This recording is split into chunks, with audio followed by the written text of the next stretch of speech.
Hey guys, welcome back to another video here at Thrill Ride Universe, and today I'm going to be doing another coaster review, this time of the Great American Scream Machine at Six Flags Over Georgia. Not to be confused with the now defunct Great American Scream Machine at Six Flags Great Adventure.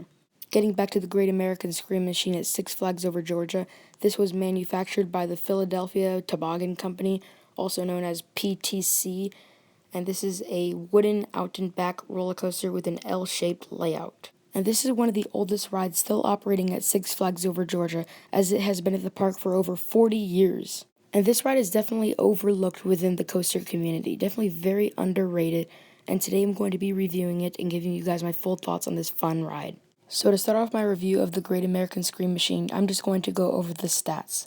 It sits at a height of 105 feet, drop of 89 feet, 3,450 feet of track, 57 miles an hour, 2 minutes of duration, maximum angle of descent of 45 degrees, and maximum g-force of 3.7. Those are pretty impressive stats for a roller coaster that was built over 40 years ago. So when you go to ride the Great American Scream Machine, you're going to walk into this section of the park where you're going to see Superman Ultimate Flight, Sky Coaster, and Hurricane Harbor.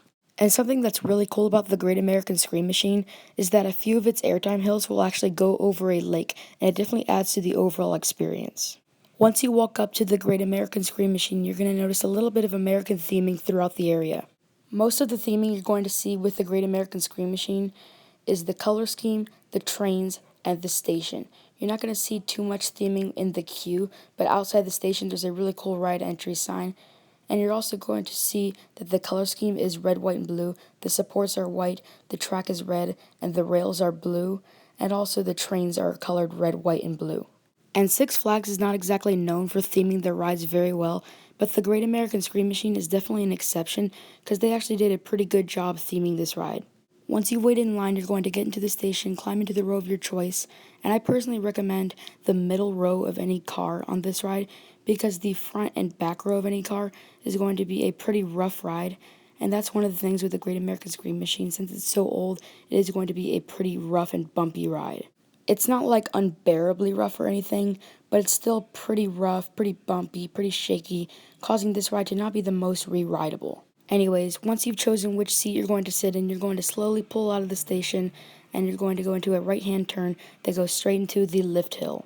Once you've reached the top of the lift hill, you're going to go straight into the first drop, which isn't very steep, but it's still a pretty fun drop.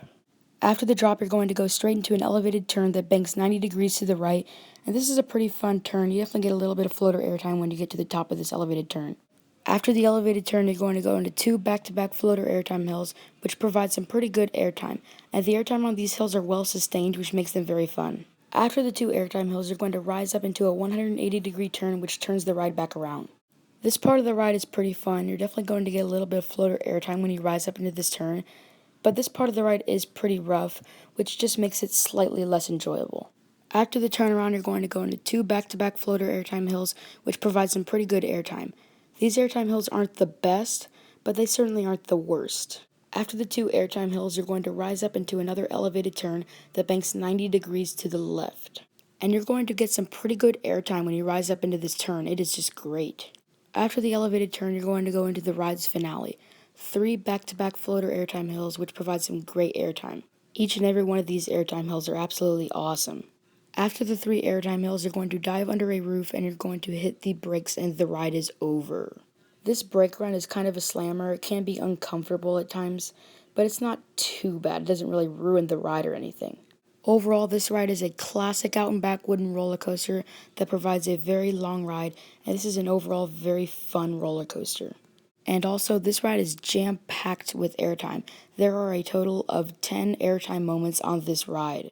They are mainly all floater airtime moments. You're not going to be getting a whole lot of ejector airtime on this ride.